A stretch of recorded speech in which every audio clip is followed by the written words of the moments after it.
Saludos, bienvenidos a Camino Electoral. Soy Fernando Tineo. Nuestra conversación de hoy con Ricardo Ríos, politólogo y presidente de la consultora Poder y Estrategia. Nos dijo que Nicolás Maduro rompió el techo del 20% y se acerca a ese 30% que podría traducirse en 4 millones de votos. Del otro lado, observa algo de triunfalismo por parte de la oposición y aseguró que deberían encargarse de tener testigos en todos los centros de votación, sobre todo en aquellos que tienen una sola mesa. Señor Ricardo Ríos, bienvenido a Camino Electoral. Gracias, Fernando. Mire, se habla de lo que uno va leyendo de diferentes trabajos de opinión, que hay cerca de un 70% de personas que tienen la intención de ir a votar. ¿Eso se traduce luego en participación? Sí, fíjate, es muy importante y muy interesante la pregunta porque el trabajo más reciente que tenemos de la semana pasada justamente indica que el 72% de las personas entrevistadas, esto es una entrevista, una encuesta pues representativa a nivel nacional en más de 10 ciudades, a nivel de cara a cara en hogares, es decir, de alta fiabilidad, te dice que el 72% definitivamente van a votar. 10 a 15% dice que creen que sí van a votar, otros luego el tipo escala de Likert dicen aún no lo sé o creo que no, definitivamente no.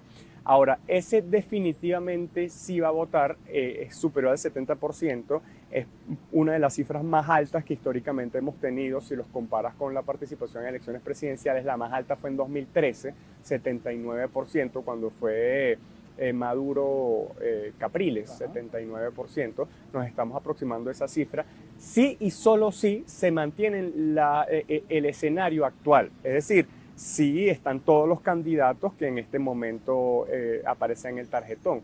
Cuando a uno le pregunta a la gente por cuál de los siguientes candidatos votaría, excluyendo a Edmundo González, incluso gente que te decía definitivamente se voy a votar, o no votaría o te dicen no sabe, no responde, porque queda como en el aire, queda diciendo como que bueno, me estás cambiando la seña, ¿no? Esto es un nuevo escenario, entonces queda como allí la duda sobre cuál sería el comportamiento de un segmento de la oposición una vez no esté alguno de los candidatos de su preferencia. Definitivamente María Corina logró conectar con la gente. Lo vemos en esas fotografías y videos que va dejando las movilizaciones en Portuguesa, Trujillo, Anaco, Guayana. Eso lo vemos, Sí, lo logró. sí, sin duda. Es un proceso que viene desde el año pasado con el tema de la movilización que lograron a partir de la primaria. María Corina se convirtió en la gran electora. En algún momento se pensó que por su inhabilitación ella no iba a apostar a la vía electoral y bueno, eso hubiese sido tirar por la borda un enorme capital político, porque si bien no es candidata, tiene una enorme influencia sobre el candidato que decide apoyar. De hecho, hace más o menos un par de meses, cuando Edmundo González todavía no era... no recibía el apoyo, ya era candidato, había sido aceptado por el CNE, pero no era candidato apoyado por María Corina, sus números eran muchísimo más bajos. Es decir, el endoso que logra María Corina es enorme y es lo que lo tiene en este momento apunteando, sin duda alguna. Podríamos decir que el país cambió su forma de ver la política, porque hubo un momento de como un vacío, ¿no? en ese sentir de las personas hacia la política. Podríamos decir que las primarias cambió eso.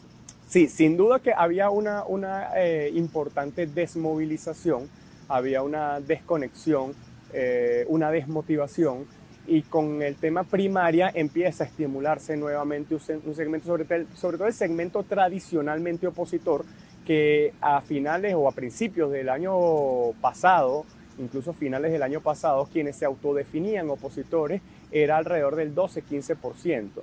Eso luego de la primaria pues se fue incrementando hasta llegar al tope cerca de su tope histórico, que es actualmente en los números que estamos registrando, que es alrededor del 35-36%, dicen que se autodefinen opositores. Y eso es un proceso que viene ocurriendo desde el año pasado a raíz de la primaria y en buena medida en vista del discurso que lleva adelante María Corina, que es un discurso no exento de polémica porque ataca la clase política tradicional, digamos los fracasos opositores, y eso es un discurso y una narrativa que le ha dado rédito y le ha permitido capitalizar y repolarizar el escenario electoral. Ahora, desde el momento en el que ella muestra su apoyo a Edmundo González, se dispara la candidatura de Edmundo. Sí, eso fue un fenómeno casi automático en la medida que ella, bueno, en el momento que ella le alza la mano a Edmundo González empieza a registrar 50% en las siguientes mediciones que hicimos. Actualmente sobrepasa el 55%, viene escalando progresivamente, pero digamos recibió un aluvión repentino que fue el apoyo de María Corina Machado. Ahora, ¿eso pudiera incrementar? Sí pudiera incrementar, pero no en los niveles que significó el apoyo abrupto o aluvional que se traduce pues el apoyo de María Corina Machado. Hay triunfalismo en la oposición, viendo lo que está ocurriendo con ese fenómeno, te apoyo, se dispara, ella anda en la calle movilizando, emocionando, y hay triunfalismo. Sí, siento que hay algo de triunfalismo porque a final de cuentas la elección se gana el día de la votación, ¿no? Por supuesto, las encuestas son una herramienta científica que te permite hacer una proyección al momento que mides, es una fotografía, pero si tomamos en cuenta la foto de hoy, la brecha es enorme. La brecha es enorme. Sin embargo, y lo decíamos recientemente, hay gente que esto le cae muy mal, pero es una realidad de los números. Maduro también viene subiendo en los votos. Maduro prácticamente ha duplicado su intención de voto. De 9% que tenía a principios de año, actualmente tiene 20%. Y puede escalar un poco más y llegar cerca de su techo. Pues la militancia del PSUV es una militancia hasta cierto punto compacta, en vista también de los incentivos o los controles sociales que existen. Puede sobrepasar el 20% y eso acorta un poco la brecha. Sin embargo, la brecha sigue siendo muy alta. Esa militancia vota porque sí. Vota porque sí, vota porque está condicionada por los ayudas. También hay un poco de coerción cuando claro. Diosdado Cabello dice, bueno, lo importante no es un 1 por 10 ficticio, sino un 1 por 5, pero que sean 5 que de verdad vaya a votar. Detrás de eso también hay una maquinaria y una estructura de supervisión coercitiva. Ahora, ¿qué pasa? Porque hablamos de que hay algo de triunfalismo. Esa brecha aún es una proyección, no es un hecho que se haya consumado. Claro. Para consumarlo tienes que hacer la movilización, pero sobre todo un acto tan importante como el voto va a ser la custodia del voto. Nunca como antes, nunca como el 28 de julio es tan importante la custodia del voto por las circunstancias que rodean esta elección. Si tú no tienes una estructura sólida de custodia del voto, tienes la posibilidad de perder la votación, perder la elección en vista pues, el ventajismo del adversario que estás enfrentando. Entonces, yo diría que haría un llamado a la prudencia, al trabajo, porque el hecho que tengas una brecha muy alta no significa que la vayas a consumar y sobre todo que la vayas a comprobar si no tienes una sólida estructura de custodia y comprobación del voto. Ahora, ¿qué le puede prometer Nicolás Maduro a las personas o qué le dicen a ustedes en la calle que esperan las personas para votar por Maduro? Mira, históricamente el voto de Maduro ha sido el voto del estrato D, el estrato más pobre, que es el más susceptible ya sea a la coerción o a la sujeción a través de distintas dádivas, ¿no? Sin embargo, el hecho que se haya perdido la capacidad digamos, los recursos para hacer esa reducción del gasto público. Eso afectó. Se recupera en esta circunstancia coyuntural y puntualmente por la elección, y eso hace que se recupere parte de ese caudal históricamente que apoyaba a Maduro. Sin embargo, el rechazo es muy alto, Fernando. Estamos hablando de que más del 70% dice que le desagrada mucho cuando hablamos de estas siguientes figuras políticas, cuál es su nivel de desagrado. Me desagrada mucho, me desagrada poco, no me desagrada, etcétera. Cuando hablamos de Maduro, 73% le desagrada mucho. Estamos hablando que si haces y volteas la tortilla y dices, bueno, 27% o no le desagrada tanto o le agrada. Ese sería el techo máximo que pudiera apostar Maduro. Entonces, estamos hablando de una brecha de más de 20 puntos de mantenerse la circunstancia actual, y por eso yo no descarto ningún escenario en términos de maniobra que pueda hacer el gobierno nacional. Cuando hablamos de ese techo, hablamos en traducción de votos, 3 millones de votos. Va a depender, por supuesto, de la participación, porque el 27% de 10 millones es diferente al 27% de 14 millones. La votación al día de hoy, porque tenemos un registro electoral de más de 21 millones de personas, un registro efectivo de personas en Venezuela de alrededor de 17 millones, vista la migración, y cuando calculamos un 75% de participación de esos 17 millones, está alrededor de 13 millones de votos. El 25% de esos 13 millones está rondando un poco más de 3 millones de votos. Sin embargo, la maquinaria del gobierno pudiera en un momento mover 4 millones de votos. Claro. Creo que no mucho más de eso. Sin embargo, y por eso pongo el acento aquí, yo no descartaría ningún escenario, visto que tú tienes ese piso y ese techo como gobierno muy juntos, y hablemos hipotéticamente de 4 millones de votos, entonces no es descartable que la candidatura de Edmundo González sea interrumpida por alguna vía, por alguna maniobra. Ese es uno de los escenarios que yo no descartaría, y en ese caso, por supuesto, los otros candidatos opositores ascenderían como automáticamente por quienes todavía votarían, que el gran problema allí serían las personas que no se sienten identificadas o desconocen a alguno de esos candidatos y no votarían por ellos. ¿Qué maniobra le queda a Nicolás Maduro además de esa que usted nos dice? Mira, pienso que hay un repertorio muy grande, hay que ser muy prudente en esto porque, bueno, sabemos que hay mucha susceptibilidad de las autoridades de lo que pueda salir en medio de comunicación, pero yo no descartaría un bloqueo de la candidatura por alguna vía o también, por supuesto, una suspensión de las elecciones, buscando otra circunstancia, quizás para finales de año, una mega elección. Y la más importante, probable de todas, en vista de las declaraciones recientes de las autoridades del gobierno nacional, de Jorge Rodríguez, es aprovechar todo el ventajismo, toda la infraestructura electoral, toda esta nueva arquitectura electoral para el control en mesa, tratar de forzar la barra a su favor. Ese sería un escenario que, insisto, vista la brecha, suele o luce cuesta arriba, pero también sabemos que es una tarea pendiente de la oposición la observación en mesa del 100% de los centros. No es una tarea fácil, entiendo que se está trabajando en eso, pero aún es una tarea pendiente por completar.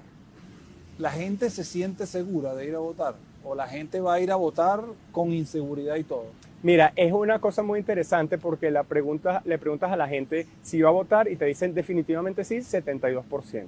¿Por quién va a votar? Y ya comentamos los números, sobre todo entre las dos primeras opciones que se reparten al día de hoy. Pero cuando le preguntas, ¿y quién crees que va a ganar? Entonces la cosa cambia un poco, porque dice, bueno, la pregunta exacta es, ¿quién crees tú, independientemente de tu preferencia, que va a ser el próximo presidente de la República? Entonces allí baja la opción de Edmundo y sube la opción de Maduro, todavía con ventaja para Edmundo, pero lo que te quiere decir es que un segmento que va a votar por Edmundo González o por cualquiera de los otros candidatos opositores dice, sí, yo voy a votar por esto, pero sé que hay un riesgo de que todavía se imponga Nicolás Maduro por alguna vía.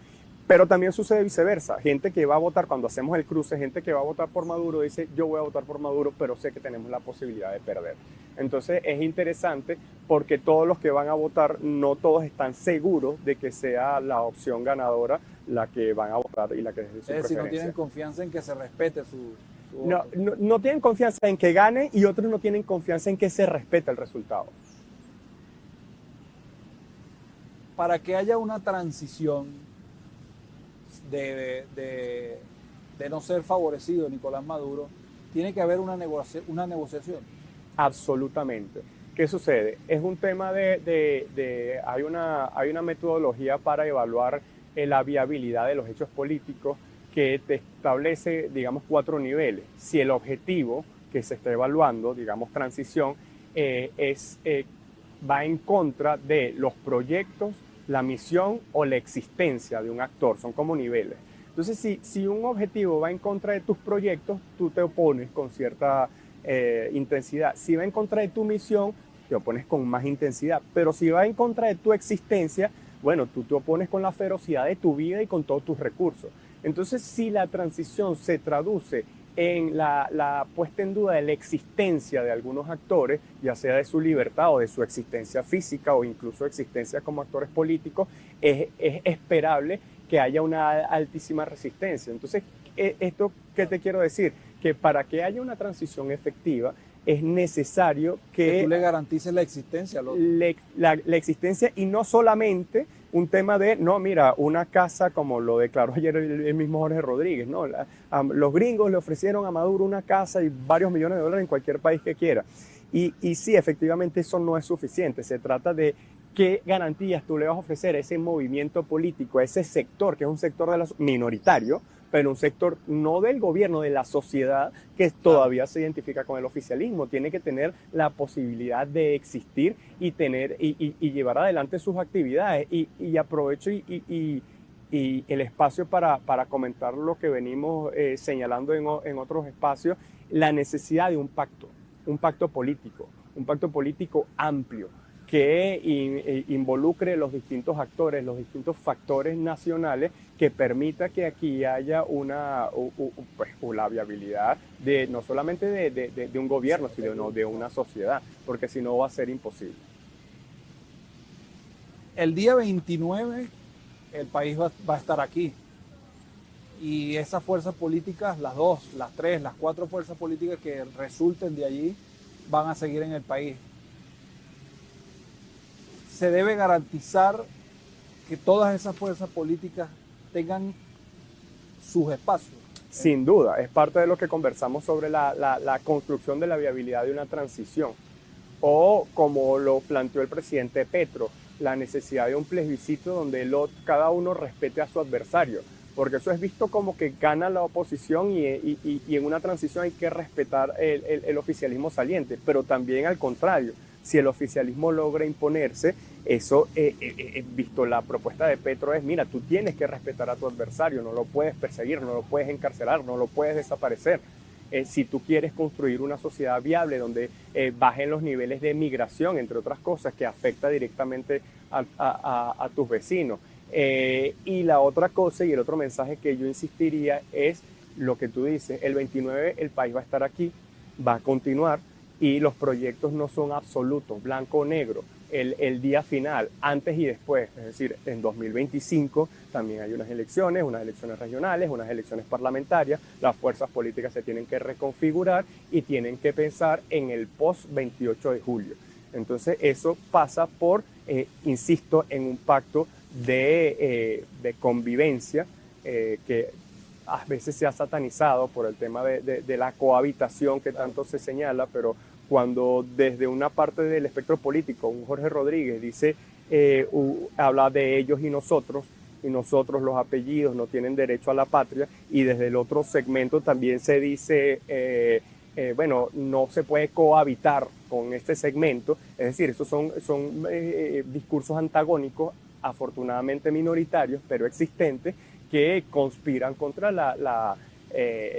pues el entendimiento y un pacto necesario. Digamos que tanto María Corina como Edmundo, sobre todo María Corina, suavizó su discurso y lo cambió por negociación. Igual Edmundo, aquí cabemos todos, el país es de todos, después el 29. El gobierno no ha comprado ese discurso, o habrá negociaciones por detrás y no lo sabemos. Mira, creo que hay negociaciones, pero también hay matices dentro del gobierno nacional, que es otro de los factores que hay que tomar en cuenta para una transición, que es la coalición gobernante. Es una coalición, no es algo homogéneo. Y hay segmentos de esa coalición que creo que están dispuestos a una conversación, a una negociación. Hay sectores que no. Y desde el punto de vista de la oposición, coincido, la oposición, en este caso que representa a María Corina Machado, ha suavizado ese discurso.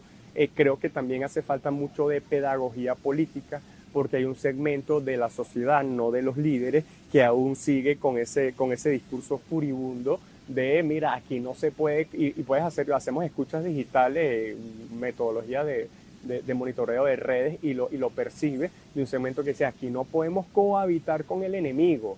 El enemigo, bueno, tiene que ir preso, y ciertamente tiene que haber justicia, pero no puede haber venganza, ¿no? Es un tema de, si tú quieres construir una viabilidad de una transición, pasa no solamente porque el liderazgo tenga esa posición, suavice y entienda que tiene que tolerar al otro, sino también que tiene que transmitir, aparte de su militancia, que estamos en otro momento histórico. Ojalá se logre un pacto de convivencia más allá de la pugnacidad propia de una campaña, y más en unas circunstancias que no son justamente de una democracia plena, ¿no? Cuando hablábamos de las maniobras que le quedan al chavismo y esa posible eliminación hasta el día 27 a las 12 de la noche de la candidatura de Edmundo González, de la tarjeta, de la forma que busquen para hacerlo, ¿cómo, no sé si lo has medido en Poder y Estrategia, los candidatos que restan, por ejemplo, Enrique Márquez, que es claramente opositor, y Antonio Eccarri, que en los trabajos que hemos hecho nosotros periodísticos, vemos que por lo menos en los sectores populares en Caracas se habla del nombre de Antonio Eccarri. ¿Quién recogería, no sé si lo han medido, sí, quién recogería claro, ese voto que va a quedar en el aire porque Edmundo González no podría ser que no esté? Sin duda, fíjate, una vez que en ese escenario sacas de la ecuación en las encuestas a Edmundo González, una parte importante se abstiene, pero otra mira hacia los candidatos restantes. En ese escenario, quien aparece de segundo es Antonio Eccarri. Aparece, por supuesto, Nicolás Maduro pasa al primer lugar, Antonio Eccarri pasa al segundo, Benjamín Rauseo está en un tercer lugar, y luego viene Bertucci. Digamos que ese es como ese ranking. Después vienen otros candidatos. Enrique Márquez no aparece. Enrique Márquez está de quinto lugar, aparece con menos de 1%. Igualmente, bueno, Luis Brito claro, aparece de los que menos tiene, igualmente Luis Eduardo Martínez. Pero digamos, hay un ranking de tres actores, que es Antonio Eccarri, Benjamín Rauseo y Bertucci, que digamos, aprovecharían o contarían con parte del voto opositor que participaría, y en ese caso es Antonio Eccarri que está en este ranking. Ahora, la gran incógnita también va a ser cuál sería la posición de María Corina Machado ante este escenario. ¿Se abstendría? O le brindaría el apoyo a quien matemáticamente tenga claro, más chance. Esa es una incógnita política, ¿no? Pero desde el punto de vista de los números, matemáticamente, esa es la fotografía. Señor Ricardo Ríos, gracias por haber venido a Camino Electoral. Gracias a ti, Fernando, por la invitación. Como escucharon al politólogo Ricardo Ríos, María Corina Machado siempre tendrá la última palabra de qué hacer si el oficialismo llega a realizar esa última jugada de eliminar la candidatura de Edmundo González, sea como sea que lo haga. Será su palabra la que dirija a la oposición sobre qué hacer en ese escenario. Desde Caracas, Fernando Tineo se despide. Esto fue Camino Electoral.